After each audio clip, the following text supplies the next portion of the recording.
R17 full specifications have been officially revealed by the company in China via a listing on its website. This official listing has confirmed that Oppo R17 has a 6.4-inch display with full HD Plus resolution that sports a Corning Gorilla Glass 6 protection on top and has an in-display fingerprint sensor.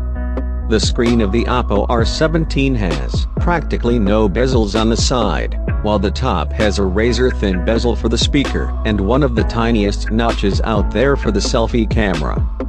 Under the hood, there is an octa-core Qualcomm Snapdragon 670 processor, coupled with 8GB of RAM and 128GB internal storage. The handset has a dual rear camera setup that comprises a 16-megapixel primary sensor and a 5-megapixel secondary sensor with an LED flash. For selfies, there is a 25-megapixel Sony wide-angle sensor. Besides that, the smartphone packs a 3500 mAh battery that is powered by Oppo's proprietary VOOC fast charging. Alongside the Oppo R17, Oppo is set to launch the R17 Pro.